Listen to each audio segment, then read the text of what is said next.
Hello વિદ્યાર્થી મિત્રો, કેમ છો તમે બધા? આશા રાખું એકદમ મસ્ત હશો અને આવનારી પરીક્ષાની તૈયારી જોરદાર ચાલતી હશે. બરાબર? તો તમારી પરીક્ષામાં મદદ થવા માટે બીકે સાયન્સ ઇન્સ્ટિટ્યૂટ આવી ગયું છે તમારા માટે અસાઇનમેન્ટ સોલ્યુશન લઈને. ધોરણ 9 પ્રકરણ 6 વિભાગ ડી ની આજે આપણે વાત કરવાના છીએ. તો આપણે શરૂઆત કરીએ પ્રશ્ન નંબર 1. જો એક છેદિકા બે રેખાઓને એ રીતે છેદે કે અનુકોણની એક જોડના દ્વિભાજક પરસ્પર કેવા હોય? સમાંતર. તો સાબિત કરો કે બંને રેખાઓ પણ પરસ્પર કેવી હશે? સમાંતર. હવે અહીંયા બેટા આ પ્રશ્ન 4 માર્ક્સ ની અંદર પૂછાય છે પરીક્ષાની અંદર અને વિભાગ ડી નો છે એટલે 4 ગુણમાં જ આવશે. હવે અહીંયા તમને જે આકૃતિ આપી તો એ આકૃતિ પરીક્ષાની અંદર નહીં આપી હોય, ખાલી ફક્ત હેતુ આપ્યો હશે. આકૃતિ આપણે જાતે બનાવીશું. કેવી રીતે? જુઓ, જો એક છેદિકા બે રેખાઓને એ રીતે છેદે કે અનુકોણની એક જોડના દ્વિભાજક પરસ્પર સમાંતર હોય તો એક છેદિકા, તો અહીંયા છેદિકા કઈ થઈ ગઈ? એડી. અને કઈ બે રેખા સમાંતર આપણે દોરી? તો પીક્યુ અને આરએસ. તો અહીંયા લખીશું કે અહીં પીક્યુ અને આરએસ સમાંતર રેખાઓ અને તેમની છેદિકા કઈ કીધી બેટા? એડી છે. ઓકે, ચલો. હવે અનુકોણો કયા બને છે અથવા અનુકોણ પરના દ્વિભાજક તે લખવાનું. કિરણ BE કયો ખૂણો બને? ABQ. ખૂણા ABQ નો દ્વિભાજક છે. શું છે? દ્વિભાજક. એ જ રીતે કિરણ CG કયા બે ખૂણાનો દ્વિભાજક છે? તો BCS. ખૂણા BCS નો દ્વિભાજક છે. ચલો, હવે આપેલી માહિતી આપણે બધી લખી દીધી. હવે સિમ્પલ અહીંયા જુઓ, BE કોનો દ્વિભાજક છે? ABQ નો. તો જો BE ABQ નો દ્વિભાજક હોય એનો મતલબ ABQ ના બે સરખા શું થતા હશે? ભાગ થતા હશે. તો અહીંયા લખીએ કે કિરણ BE ખૂણા ABQ નો દ્વિભાજક હોવાથી બે સમાન ભાગ કરે છે. બે સમાન ભાગ કરે તો બેટા કેટલું થાય? આ ABQ અડધો થઈ જશે. તો એનો મતલબ ખૂણો ABE is equal to 1/2 ABQ. ચલો, એ જ રીતે CG પણ બે સરખા શું કરે છે? ભાગ. ત્યાં લખવાનું કિરણ CG ખૂણા BCS નો દ્વિભાજક હોવાથી બે સમાન ભાગ કરે છે.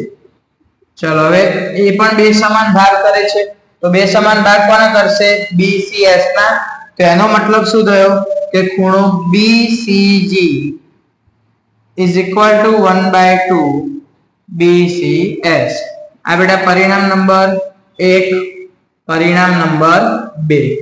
હવે અહીંયા જુઓ, બંને જે કિરણ નીકળ્યા એ બંનેની છેદિકા કોણ છે? એડી છે. તેનો અર્થ શું થયો કે કિરણ BE અને CG ની છેદિકા AD છે. અને અહીંયા આપણને કીધું કે અનુકોણની એક જોડના દ્વિભાજક પરસ્પર કેવા હોય? સમાંતર. તેનો અર્થ શું થયો કે BE સમાંતર CG. તેનો મતલબ બંને સમાંતર હોય તેથી આ બંને કેવા થાય? સરખા. સમાંતર તો ખૂણા કેવા બનાવશે? સરખા. તેથી પરિણામ 1 અને 2 પરથી 1/2 ABQ is equal to 1/2 BCS. 1/2 1/2 cancel, એ ખૂણો ABQ બરાબર BCS. હવે બંને ખૂણા સરખા થઈ ગયા, તો સરખા થઈ ગયા એનો અર્થ શું થયો કે બંને રેખાઓ પણ કેવી હોય, સમાંતર. ત્યાં લખીએ તેથી PQ સમાંતર RS. ઓકે બેટા, જોઈ લો એકદમ સહેલો જ છે બરાબર. એક વખત લખી દો, સ્ક્રીનશોટ લઈ લો. ઓકે, પ્રશ્ન નંબર 2. પહેલા તો વાત કરી દઉં કે બેટા આ પ્રશ્ન એકદમ IMP છે, એકદમ ઈઝી છે. પણ ઘણા બધા વિદ્યાર્થીઓ આટલી મોટી રકમ જોવે એટલે સર આમાં શું કરવાનું ગભરાઈ જાય. ગભરાવાની બિલકુલ જરૂર નથી. રકમ જોવાની, આકૃતિ જોવાની, અને આકૃતિ જોયા પછી એના ઉપરથી તમારે અહીંયા જવાબ લખવાનો. ચલો શરૂઆત કરીએ આપણે. આકૃતિમાં જો PQ અને RS બે અરીસા છે, તે બંને એકબીજાને સમાંતર આવેલા છે અથવા રાખેલા છે. એક આપાત કિરણ AB અરીસા PQ ને B પર અથડાય છે, મતલબ B પર એટલે અહીંયા અથડાય, અને પરાવર્તિત કિરણ માર્ગ કયો BC પર ચાલીને અરીસા કયું RS ને C પર અથડાય છે, તથા ફરી CD કિરણ પરાવર્તિત થઈ જાય છે. સાબિત કરો કે AB સમાંતર CD છે. હવે અહીંયા તમારે આ બે જે રેખા છે, એક છે આપાત કિરણ અને CD છે પરાવર્તિત કિરણ. બંનેને આપણે કેવા સાબિત કરવાના છે, તો આપણે સાબિત કરીશું કેવા, બંનેને સમાંતર.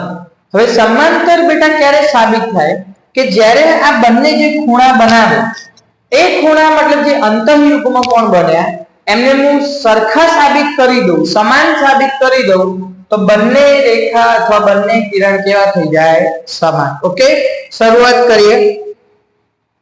તો પહેલા અહીંયા જુઓ, તો પહેલા આપણને જે બધી માહિતી આપે એ આપણે અહીંયા લખીશું.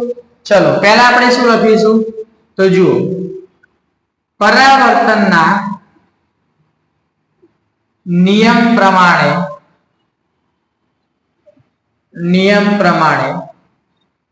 આપાત કોણ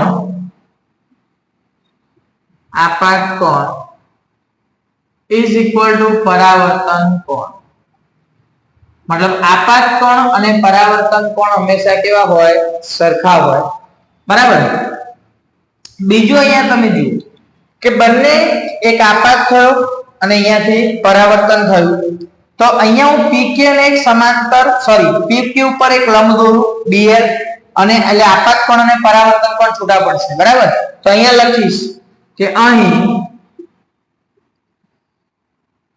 BL લંબ PQ અને CM લંબ RS છે. મતલબ અહીંયા લંબ લખી દીધા મેં. હવે અહીંયા હું લખીશ કે આપાત કિરણ રેખા કઈ PQ પર B બિંદુએ અને RS રેખા પર કયા બિંદુ બેટા, C બિંદુએ અથડાય છે. C બિંદુએ અથડાય છે. ઓકે, જોઈ લો એક વખત બેટા. ચલો હવે અહીંયા સમજો. હવે અહીંયા બંને રેખા કેવી તમને કીધી, સમાંતર. તો અહીંયા લખીએ કે PQ સમાંતર RS. ચલો બંને રેખા સમાંતર મેં લખી. તો હવે સમાંતર જો રેખા થાય તો એની ઉપર લંબ પણ કેવા હોય, સમાંતર. તો BL is equal to સમાંતર CM. મતલબ બંને લંબ પણ આપણે કેવા બતાવી દીધા, સમાંતર.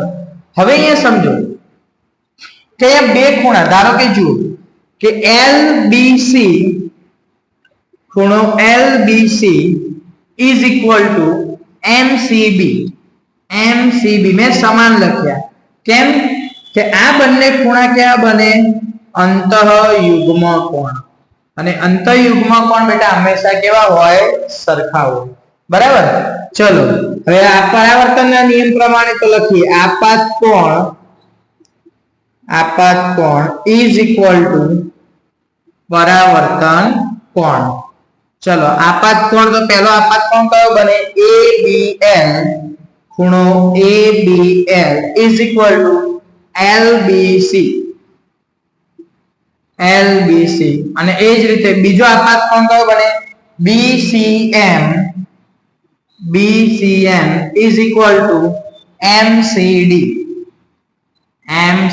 તો જુઓ આપાત કોણ ને પરાવર્તન કોણ હંમેશા કેવા હોય? સરખા. તો ABL અને MCD પણ કેવા થશે? સરખા થશે. MCD કૌંસમાં લખીએ આપાત કોણ ઇઝ ઇક્વલ ટુ પરાવર્તન કોણ.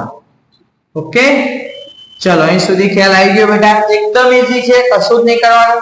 તો ચલો આને હું કહી દઉં પરિણામ નંબર 1 અને આને હું કહી દઉં પરિણામ નંબર 2. તો પરિણામ 1 અને પરિણામ 2 નો સરવાળો કરતા, ચલો પરિણામ 1 અને 2 નો સરવાળો કરીએ તો ખૂણો LBC વત્તા ABL બરાબર ખૂણો MCB વત્તા ખૂણો MCD. ચલો હવે અહીંયા જુઓ બેટા, થોડું સાઈડમાં લખું, કદાચ નીચે ના દેખાય તો. ચલો LBC વત્તા ABL, તો આ બંને ખૂણાનો સરવાળો કરો એટલે ABC થઈ ગયો. તેનો અર્થ શું થયો કે ખૂણો ABC ઇઝ ઇક્વલ ટુ શું છે? MCB. તો MCB ઇઝ વત્તા MCD, તો શું થઈ ગયું? ખૂણો ABD આખો ખૂણો ACD આખો ખૂણો થઈ ગયો ACD. તો જુઓ બંને ખૂણાને સરખા કરી દીધા. તો તેથી હવે અહીંયા એક જ રેખા ઉપર બનતા બંને અલગ અલગ રેખા ઉપર બનતા ખૂણા સરખા હોય તો બંને રેખાઓ કેવી હોય? સમાંતર. તેથી PQ સમાંતર RS, PQ સમાંતર RS થશે. ઓકે, એક જ ઈઝી છે બેટા, બહુ સિમ્પલ છે. લખી લો, સ્ક્રીનશોટ લઈ લો. ઓકે, તો આ વિડિયો લેક્ચર ની અંદર આપણે પ્રશ્ન નંબર 2 સુધી કરીએ છીએ. બરાબર. નેક્સ્ટ વિડિયો ની અંદર પ્રશ્ન નંબર 3, 4 અને 5 તમે મળી જશે. ઓકે, અને સબસ્ક્રાઇબ ના કરી તો બેટા ચોક્કસથી સબસ્ક્રાઇબ કરજો કે જેથી આવે બીજા બધા જે ચેપ્ટર્સ ના સોલ્યુશન છે, એસાઇનમેન્ટ સોલ્યુશન, એ તમને મળતા રહે. ઓકે.